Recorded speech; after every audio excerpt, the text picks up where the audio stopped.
ایک معصوم بچہ جو ماں کی قبر سے لپٹ کر رو رہا تھا۔ بچے کے رونے پر ماں قبر سے باہر آ گئی۔ بچہ جب ماں کی قبر پر رو رہا تھا تو ماں کی روح قبر سے باہر آ گئی۔ ماں کیا ہوتی ہے اور جب اس کی اولاد پر تکلیف پہنچتی ہے تو اس پر کیا گزرتی ہے۔ آج کا یہ حیرت انگیز واقعہ سن کر آپ کا ایمان تازہ ہو جائے گا، اس لیے آج کی اس ویڈیو کو آپ آخر تک ضرور دیکھیے گا۔ یہ واقعہ ہے ایک گاؤں کا۔ ایک گاؤں میں ایک عورت اپنے شوہر کے ساتھ رہتی تھی۔ یہ واقعہ اس عورت کا ہے۔ یہ عورت بہت ہی نیک تھی۔ اس کا نام زینب تھا۔ زینب کے گھر میں وہ ہر خوشی تھی جو وہ چاہتی تھی، لیکن اللہ نے اسے ایک خوشی سے محروم رکھا تھا۔ وہ خوشی تھی اولاد کی۔ ان کی شادی کو 5 سال ہو گئے تھے۔ لوگ زینب کو طرح طرح کی بات سناتے تھے اور طعنے دیتے تھے، تم بانجھ ہو، اور اس کے شوہر کو کہتے تھے کہ تم دوسری شادی کر لو۔ 5 سال ہو گئے، تیری اس بیوی نے تجھے اولاد کی خوشی نہیں دی۔ زینب جب لوگوں کی باتیں سنتی تو وہ بہت روتی اور اللہ سے دعائیں کرتی، یا اللہ میرا ایمان تجھ پر ہے، تو میری دعاؤں کو نہیں سنے گا تو کون سنے گا۔ یہ طعنے، یہ لوگوں کی باتیں میرا دل توڑ رہی ہے۔ اگر میری قسمت میں اولاد تو نے نہیں لکھی تو مجھے نہیں پتا، لیکن تو میری قسمت میں اولاد لکھ دے، کیونکہ تو دعا مانگنے والوں کی دعاؤں کو قبول کرتا ہے۔ اسی طرح کچھ دن گزرتے ہیں۔ اللہ نے زینب کے توکل کا انعام دے دیا تھا۔ ایک دن زینب کی طبیعت خراب ہوئی اور اس کا شوہر اپنی بیوی کو لے کر ڈاکٹر کے پاس گیا۔ ڈاکٹر نے بتایا تمہاری بیوی ماں بننے والی ہے۔ یہ بات سن کر دونوں میاں بیوی بہت خوش ہوئے۔ زینب نے اللہ کا شکر ادا کیا۔ اب یہ دونوں بہت خوش رہتے تھے۔ جو لوگ انہیں طعنے دیتے تھے وہ ان کی تعریفیں کر رہی تھی کہ یہ سب کچھ زینب کے صبر کا نتیجہ ہے۔ وہ لوگوں کی باتیں برداشت کرتی تھی۔ زینب بہت خوش تھی اور اس کا شوہر بھی بہت خوش تھا۔ آخرکار وہ دن بھی آ گیا تھا جب اس نے ایک پیارے سے بیٹے کو جنم دیا۔ جب زینب نے بیٹے کو پیدا کیا تو خدا کا کرنا ایسا ہوا، زینب کی طبیعت بچے کی پیدائش کے دوران اچانک سے بہت زیادہ بگڑ گئی۔ اس درد کے ساتھ وہ اس دنیا سے چلی گئی تھی۔ اس کا شوہر ایک طرف بیٹی کی پیدائش کی وجہ سے بہت خوش تھا اور دوسری طرف اپنی بیوی کی وفات ہونے سے وہ بہت زیادہ ہی پریشان بھی تھا۔ وہ اندر سے ٹوٹ چکا تھا۔ ایک طرف اللہ نے بیٹے کی خوشی دی اور دوسری طرف اس کی بیوی اسے چھوڑ کر چلی گئی۔ زینب اپنے بیٹے کو بھی نہ دیکھ سکی جس نے اپنے اولاد کو پانے کے لیے اتنی ساری دعائیں مانگی تھی۔ آخری وقت میں اپنے بچے کو بھی نہ دیکھ سکی۔ میں اپنے بچوں کو کیسے پالوں گا، یہ سوچ کر اس کا شوہر بہت رونے لگا۔ وہ اپنی بیوی سے کہنے لگا کہ تو مجھے چھوڑ کر نہ جا، میں تیرے بغیر اپنے بچے کی پرورش کیسے کروں گا۔ لیکن کیا ہی ہو سکتا تھا، آزمائش بہت بڑی تھی، لیکن اللہ نے اسے صبر دے دیا تھا۔ پھر وہ اپنے بچے کا خیال بہت اچھے سے رکھنے لگا۔ جب کہ خواہش تھی کہ اس کے بچے کا نام حیدر ہو، اس لیے اس نے اپنے بچے کا نام حیدر رکھا۔ ایسے ہی دن گزرتے گئے۔ اب حیدر بڑا ہو رہا تھا۔ اس کا باپ اس کا اچھی طرح سے پرورش کر رہا تھا۔ اسے ماں کی کمی محسوس نہیں ہونے دیتا۔ اسے اب اچھے اسکول میں ڈلوا دیا تھا۔ وہ اس کی ماں بھی تھا اور اس کا باپ بھی تھا۔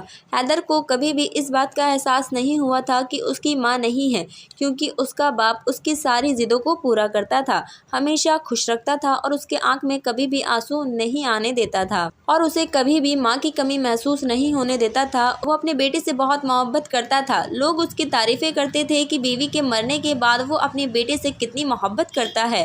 وہ خوش تھے، ان کی زندگی اچھے سے گزر رہی تھی، لیکن کبھی کبھی اسے اپنی بیوی کا خیال آتا تو وہ رونے لگتا، لیکن وہ اپنے بیٹے کے سامنے نہیں روتا۔ اس کی بیوی کے گزرے ہوئے 4 سال ہو گئے تھے۔ لوگ اب اس سے کہتے کہ اب تمہارا بچہ بڑا ہو رہا ہے، اس کا خیال کون رکھے گا، اور تم بھی جوان ہو۔ ویسے بھی جب تم کام پہ چلے جاتے ہو تو تمہارا بچہ گھر پہ اکیلا رہتا ہے، گھر پہ کسی گھر والی کو لاؤ۔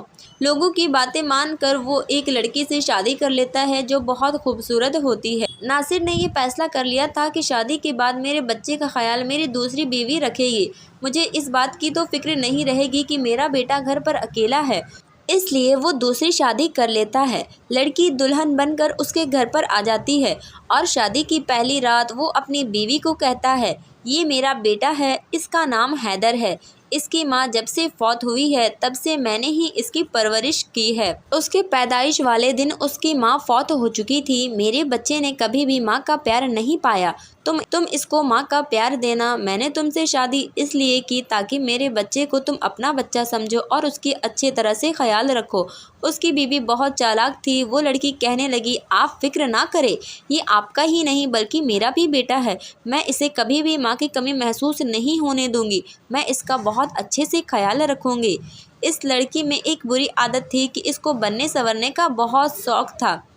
اسی طرح وقت گزر رہے تھے۔ ناصر اب اپنے بچے کی فکر سے محروم ہو چکا تھا۔ اس کی بیوی اس کے بچے کا خیال رکھ رہی تھی۔ اس کا دل نئی ماں کے ساتھ لگ گیا تھا، لیکن اب یہ عورت اس بچے سے چڑھنے لگی تھی کیونکہ اب یہ ماں بننے والی تھی اور سوچتی تھی کہ اس کا باپ اس سے کتنی محبت کرتا ہے۔ اگر میرا بچہ ہوگا تو وہ ان سے اتنی محبت نہیں کر پائے گا۔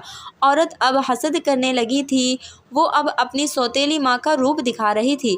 وہ بچے کو بری نظر سے دیکھتی اور اس بچے کو ڈانٹتی رہتی اور اس سے کہتی کہ میں تیری ماں نہیں ہوں، اب سے تو گھر کے کام کرے گا، میں تجھے فری کا نہیں کھلا سکتی۔ تیرے باپ کے سامنے تو میں تجھے پیار کروں گی، لیکن جب وہ چلا جائے گا تو میں تیرے ساتھ ایسا ہی سلوک کروں گی کیونکہ تو میرا بچہ نہیں ہے۔ میرا ہونے والا بچہ ہی میرا اصل بچہ ہے۔ اس کے اس دنیا میں آتے آتے میں تجھے اس گھر سے نکلوا کر رہوں گی۔ تیرا باپ صرف میرے ہونے والے بچے کو پیار کرے گا۔ عورت اب اس بچے سے جلنے لگی تھی۔ وہ اسے گھر کے سارے کام کرواتی تھی۔ بچہ بہت روتا تھا۔ اسے اب اپنے ماں کی کمی محسوس ہونے لگی تھی۔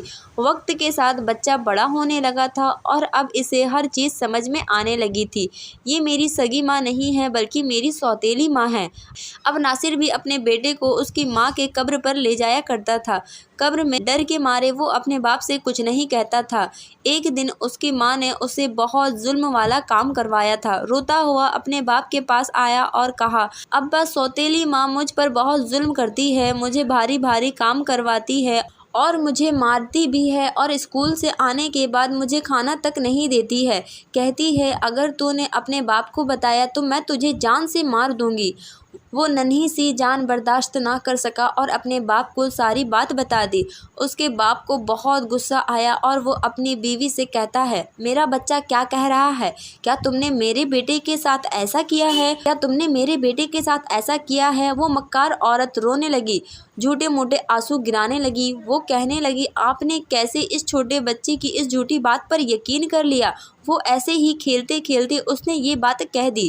ناصر نے اپنے بچے کی اس بات پر زیادہ دھیان نہیں دیا۔ یہ بچہ ہے، کھیلتے کھیلتے ہی اس نے ایسا کہہ دیا اور وہ اپنی بیوی کی بات پر یقین کر لیا۔ اگلے دن اس کے باپ کے کام پر جانے کے بعد اس نے بچے سے کہا، تیری اتنی ہمت کہ تو نے ساری بات اپنے باپ کو بتانے کی کوشش کی اور میری شکایت لگائی؟ جا، نکل جا یہاں سے اور دفع ہو میرے گھر سے۔ وہ ظالم عورت اس بچے کو بہت مارتی اور اس پر بہت ظلم کرتی اور اس سے کہتی، اگر تو واپس آیا تو میں تجھے جان سے مار دوں گی۔ وہ بچہ رونے لگا اور اپنی امی سے کہنے لگا، امی آپ ایسا مت کرو، میں کہاں جاؤں گا؟ مجھے ڈر لگتا ہے امی، میں کہاں جاؤں گا؟ عورت کہنے لگی، میں تیری ماں نہیں ہوں، سنا تو نے؟ تجھے اتنی سی بات سمجھ میں کیوں نہیں آتی؟ میں تیری سوتیلی ماں ہوں۔ چل نکل جا اب یہاں سے، تیرے لیے اس گھر میں کوئی جگہ نہیں ہے، اس گھر میں صرف میرا بچہ رہے گا۔ وہ معصوم بچہ تھا۔ وہ ڈر گیا اور ڈر کے مارے گھر سے نکل گیا۔ وہ بھوکا تھا، کئی دنوں تک ادھر ادھر بھٹکتا رہا، ادھر ادھر گلیوں سے کوڑوں سے کھانے اٹھاتا رہا۔ اب اس کی زندگی ویران ہو چکی تھی۔ وہ بچہ بھکاری بن گیا تھا۔ وہ کباڑ اکٹھا کر کے بیچنے لگا۔ دوسری طرف ناصر کچھ دنوں بعد جب اپنا کام ختم کر کے گھر آیا تو وہ مکار عورت جھوٹ موٹ کے آنسو بہانے لگی۔ اس کے شوہر نے اس سے پوچھا کہ کیا ہوا، تم کیوں رو رہی ہو اور حیدر کہاں پر ہے؟ وہ کہنے لگی، میں لٹ گئی، برباد ہو گئی، ہمارے بچے حیدر کو کسی نے اغوا کر لیا۔ میں سو رہی تھی، وہ بچہ باہر کھیل رہا تھا۔ میں جب باہر نکلی تو میں نے دیکھا کہ وہ اغوا ہو چکا تھا۔ میں نے اسے ڈھونڈنے کی لاکھ کوشش کی لیکن وہ نہ ملا۔ ناصر اپنی بیوی کی مکاری نہ سمجھ سکا۔ وہ اپنی بیوی کے جھوٹے موٹے آنسو دیکھ کر پگھل گیا۔ وہ بہت رویا اور کہنے لگا، کیا سچ میں میرا بیٹا اغوا ہو چکا ہے؟ میرا بچہ کہاں چلا گیا؟ کس کمبخت نے میرے بچے کو اغوا کر لیا؟ وہ اپنی بیوی سے کہنے لگا کہ چلو ہم لوگ اپنے بچے کو ڈھونڈتے ہیں، اللہ نے چاہا تو وہ ہمیں مل جائے گا۔ میری تو جیسے ہی دنیا ہی اجڑ گئی، میں کیا کروں گا اس کے بغیر، میں تو مر جاؤں گا۔ پھر ناصر اپنے بچے کو گلیوں میں تلاش کرنے لگا، بہت کوشش کیا لیکن بچہ نہ ملا کیونکہ بچہ کہیں چلا گیا تھا۔ وہ بچہ یوں ہی بھٹکتا رہا ماں کی یاد میں، وہ روتا رہا، اسے تو اپنی ماں کی یاد آ رہی تھی اور وہ کہتا ہے کہ میری ماں اگر تو اس دنیا میں رہتی تو میں آج اس طرح در بدر نہ بھٹکتا۔ ایک دن اس نے سوچا کہ کیوں نہ ماں کی قبر پر جایا جائے اور انہیں سارا حال بتایا جائے۔ وہ بچہ اپنی ماں کی قبر پر آ جاتا ہے اور زور زور سے رونے لگتا ہے اور وہ بتاتے بتاتے چیخنے اور چلانے لگتا ہے۔ اسے ایسا لگ رہا تھا جیسے اس کی ماں اس کی ساری باتیں سن رہی ہو۔ وہ کہنے لگا، ماں دیکھو تم مجھے چھوڑ کر چلی آئی اور پیچھے پیچھے تیرے بچے کو گھر سے نکال دیا گیا، اس کا باپ بھی اسے چھوڑ دیا۔ سوتیلی ماں نے مجھ پر بہت ظلم کیا۔ ماں تو نے ایسا کیوں کیا؟ تو مجھے کیوں چھوڑ کر چلی آئی؟ ماں تو اپنے بچوں کا آسرا ہوتی ہے، ان کی چھت ہوتی ہے۔ ماں کے ہوتے اس کے بچے کو کوئی تکلیف نہیں پہنچتی، اور ایک تو ہے جو یہاں پر آ کر سو چکی ہے۔ تیرا بچہ درد سے چور چور ہے، میں بھوکا ہوں، کئی دنوں سے میں نے کچھ نہیں کھایا۔ یہ سب کچھ سن کر بچے کی ماں کی روح تڑپ اٹھتی ہے اور اس بچے کی ماں کی روح اس کے پاس آ جاتی ہے۔ اللہ کا کرنا ایسا ہوتا ہے کہ وہ قبر سے باہر نکل آتی ہے، وہ اپنے بچے کی تڑپ دیکھ کر باہر آ جاتی ہے۔ بچہ جب اپنی ماں کو اپنے آنکھوں سے دیکھتا ہے تو وہ خوشی سے جھوم اٹھتا ہے، پھر وہ اپنی ماں کے گلے لگ جاتا ہے۔ وہ اپنے بچے کا دکھ محسوس کر رہی تھی اور اللہ کے حکم سے وہ اپنے بچے کے بالکل پاس تھی اور اس کے سامنے حاضر ہو چکی تھی۔ بچہ ماں کے گلے سے لپٹ کر رو رہا تھا، اپنی ماں کو اپنے دل کا درد بتا رہا تھا کہ میرے باپ نے دوسری شادی کر لی اور میری سوتیلی ماں نے مجھے مار مار کر گھر سے باہر نکال دیا۔ میں اب واپس گھر نہیں جاؤں گا، میں تیرے پاس ہی رہوں گا۔ بچہ اپنی ماں کو سارا واقعہ بتاتا ہے۔ اس کی ماں رونے لگتی ہے۔ ماں تو ماں ہوتی ہے، چاہے ماں اس دنیا میں ہو یا پھر نہیں ہو۔ اس کی روح بچے کا درد محسوس کر رہی تھی۔ اس طرح زینب نے بھی اپنے بچے کی روح کو محسوس کیا اور اللہ کے حکم سے وہ اپنے بچے کے سامنے حاضر ہو گئی۔ ادھر اس کا باپ اس کے غم میں نڈھال ہو گیا تھا اور وہ اپنی بیوی اور بچے کو یاد کرنے لگا۔ اے زینب، تو اس دنیا سے چلی گئی، ساری خوشیاں لے گئی، ایک خوشی دی تو نے، میرا بچہ، اور وہ بھی کہیں چلا گیا۔ آخر کہاں چلے گئے ہو تم ماں بیٹے؟ میرا دل نہیں لگ رہا ہے۔ اس کی دوسری بیوی بھی حیران ہو گئی تھی کیونکہ ناصر کا دل اب بجھ گیا تھا۔ وہ سمجھ گئی تھی کہ وہ اپنے بچے سے بہت محبت کرتا ہے اور میں نے یہ بہت غلط کیا۔ وہ کہنے لگی کہ آپ اس طرح اداس نہ ہوں، ہمارا نیا بچہ اس دنیا میں آنے والا ہے، وہ بھی تو آپ کی اولاد ہوگی، آپ اس سے بھی بہت پیار کیجیے گا۔ لیکن اس کی بیوی کی کسی بھی بات کا اس پر کوئی اثر نہ پڑا۔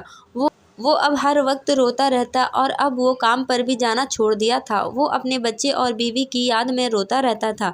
ایک دن وہ قبرستان اپنی بیوی کی قبر پر گیا تو وہ یہ منظر دیکھ کر کانپ گیا کیونکہ اس کی بیوی اور اس کا بچہ قبر پر بیٹھے کھانا کھا رہے تھے۔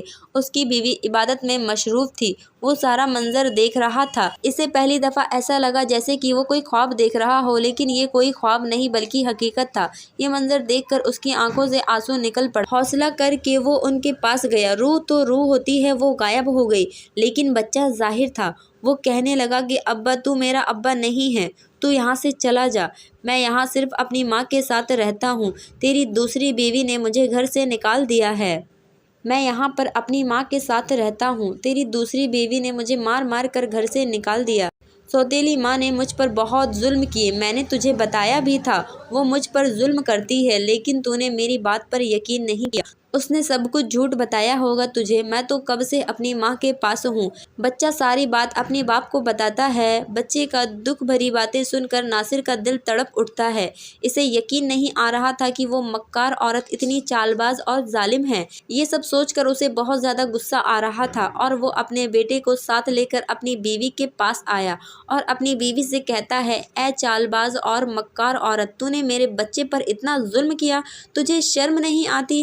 کتنا پتھر دل ہے تو تو نے میرے بچے پر اتنا ظلم کیا، تو بھی ماں بننے والی ہے، یہ نہیں سوچا کہ یہ تیرا بچہ نہ لیکن کسی اور کا تو بچہ ہے، یہ تو میرا خون ہے، تو نے ایسا کیوں کیا؟ میں اسی وقت تجھے طلاق دیتا ہوں اور جو بچہ پیدا ہوگا وہ بھی میرا ہوگا، اسے میں خود پالوں گا، اب تو یہاں سے نکل جا، مجھے تجھ سے کوئی فرق نہیں پڑتا کہ تو کہاں جائے گی، لیکن میں تجھے طلاق دے دوں گا اور تجھے آزاد کر دوں گا، اب تو میرے اور میرے بچے کی زندگی سے دفع ہو جا، میرے اور میرے بچے کو سکون دے اور ہمیں سکون سے جینے دے، ہماری خوشیوں میں آگ بن کر کے آئی اور سب کچھ جلا کر راکھ کر دی، اب تو اس گھر میں ہمیشہ ہمیشہ کے لیے نہیں رہے گی، تیرے سارے منصوبے ناکام ہو گئے، اللہ نے تیرے منصوبے کو میرے سامنے لا کر کھڑے کر دیے اور تو نے میرے بچے کے ساتھ ایسے ایسے کام کیے، میں تجھے کبھی معاف نہیں کروں گا، میں تجھے اپنے گھر میں بالکل بھی نہیں رکھوں گا۔ ناصر اسے طلاق دے کر گھر سے باہر نکالنے ہی والا تھا کہ وہ اس کے پاؤں میں گر گئی اور زور زور سے رونے لگی اور معافی مانگنے لگی کہ مجھے معاف کر دیجیے، میں نے اپنے بچے پر بہت ظلم کیا، خدا کے لیے مجھے معاف کر دیجیے، نہ جانے مجھے کیا ہو گیا تھا، میں اپنے بچے کے محبت کے لالچ میں آ گئی تھی، مجھے لگتا تھا کہ میرا بچہ ہو جائے گا تو آپ تب بھی اس سے زیادہ حیدر کو ہی محبت کریں گے اور ساری کی ساری محبت صرف اور صرف حیدر کو ہی ملے گی۔ میں لالچ میں آ گئی تھی، اس لیے میں نے اپنے بچے پر ظلم کیا، اسے گھر سے بھی باہر نکال دیا، میں آج آپ سے وعدہ کرتی ہوں آگے سے کبھی بھی ایسا نہیں ہوگا، پہلی غلطی تو اللہ بھی معاف کر دیتے ہیں، آپ مجھے معاف کر دیجیے، آگے کبھی مجھ سے ایسی غلطی نہیں ہوگی، مجھے طلاق مت دیجیے، میں وعدہ کرتی ہوں حیدر کا بہت خیال رکھوں گی، اسے ماں سے بھی زیادہ پیار کروں گی۔ ناصر کو اس کی بات پر یقین نہیں ہو رہا تھا، لیکن جب حیدر نے اپنے باپ کو کہا، ابو اس امی کو ایک موقع دے کر دیکھے، کیا پتہ یہ سچ بول رہی ہو، انہیں معاف کر دیجیے، حیدر کے کہنے پر ناصر نے اپنی دوسری بیوی کو ایک موقع دینے پر راضی ہو گیا اور اسے معاف کر دیتا ہے۔ حیدر کی دوسری بیوی اس کی امیدوں پر کھرا اترتی ہے، وہ سچ میں حیدر کو ماں کا پیار دیتی ہے، جسے دیکھ کر ناصر بھی خوش ہوتا ہے۔ پھر وہ اپنے بچے اور بیوی کے ساتھ ہنسی خوشی زندگی گزارنے لگا، وہ پرانی باتوں کو بھول گیا تھا، اس کا بچہ بھی اب اس کی دوسری ماں کے ساتھ بہت خوش تھا۔ ماں تو ماں ہوتی ہے، اگر ماں زندہ ہو تو بھی وہ کبھی بھی اپنے بچے پر آنچ نہیں آنے دیتی ہے، چاہے وہ زندہ ہو یا پھر نہ ہو۔ امید کرتی ہوں آج کا یہ ویڈیو آپ کو پسند آیا ہوگا۔ انشاءاللہ آج کی یہ ویڈیو مجھے تو بہت اچھی لگی، جب میں ویڈیو بنا رہی تھی تو ہی مجھے بہت مزہ آ رہا تھا۔ آپ کو کیسی لگی ہمیں کامنٹ میں ضرور بتائیے گا اور اسی طرح کی ویڈیوز اور واقعات سننے کے لیے میرے اس چینل کو جلدی سے سبسکرائب کریں۔